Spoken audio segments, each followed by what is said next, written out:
Let's talk about power, not loud power, not logo heavy power, but fashion power. Because Dior under Dior has entered a new era, and that era has a name, Jonathan Anderson. This is not just another designer appointment. This is a shift, a reset, a signal to the entire fashion industry. Today we are breaking down why Dior chose Jonathan Anderson, what kind of Dior we are about to see, why this move changes luxury fashion as we know it, and whether this will elevate Dior or divide its audience. If you love fashion analysis, quiet luxury, and understanding why brands move the way they do, you're in the right place. Before we talk about the future, we need context. Dior is not just a brand, it's an institution founded on elegance, structure, and legacy. Dior has always represented controlled femininity and heritage power. Over the years, different creative directors have interpreted that in very different ways. Some eras leaned glamorous, some leaned commercial, some leaned romantic. But here's the truth, luxury consumers have changed. The new luxury buyer is more educated, less impressed by logos, more interested in design intelligence. And Dior needed someone who could speak that language fluently. Enter Jonathan Anderson.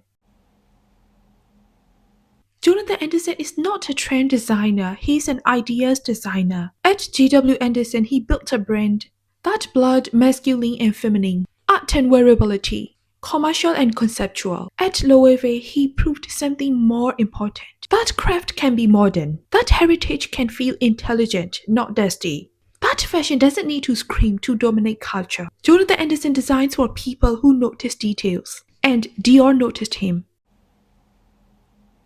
That appointment wasn't random. Dior is making a strategic move. Luxury houses today are competing on cultural relevance, design authority, intellectual prestige.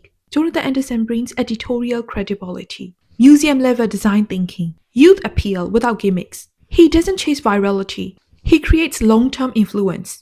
And Dior wants to be the house that leads, not follows. This is Dior saying, we're not here to please everyone. We're here to define taste. That's power.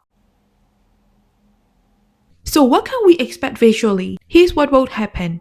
No over-logoed chaos. No TikTok-based silhouettes. No fast fashion energy. Instead, expect architectural tailoring, subtle gender fluidity, sculptural shapes, fabric innovations, pieces that look better the longer you study them. This Dior will feel quieter, smarter, slightly challenging, and that's intentional. Jonathan Anderson doesn't design to flatter everyone. He designs to elevate perception.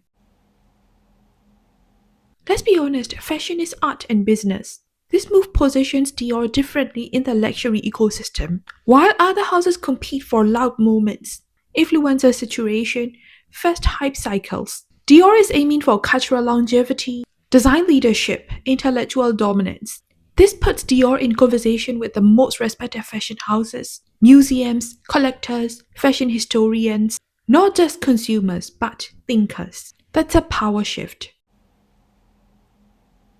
Yes, and Dior knows that. Some customers want obvious luxury, immediate recognition, Instagram impact. Jonathan Anderson's Dior will be more subtle, more cerebral, more if you know you know. But luxury houses don't grow by pleasing everyone. They grow by leading taste. And the right customers will follow. This appointment signals something bigger. It tells us logos are losing power, craft is retaining, intelligence is becoming aspirational again. Dior by Jonathan Anderson is not about trends, it's about authority. And when a house like Dior chooses authority over hype, the industry listens. This isn't just Dior changing designers. This is Dior redefining what luxury power looks like in 2026 and beyond. Quiet, intentional, and apologetically intelligent. If you enjoyed this deep dive, like the video, subscribe, and let me know in the comments. Are you excited for Dior by Jonathan Anderson? Or do you think this shift is too subtle for today's fashion world? I'll see you in the next one.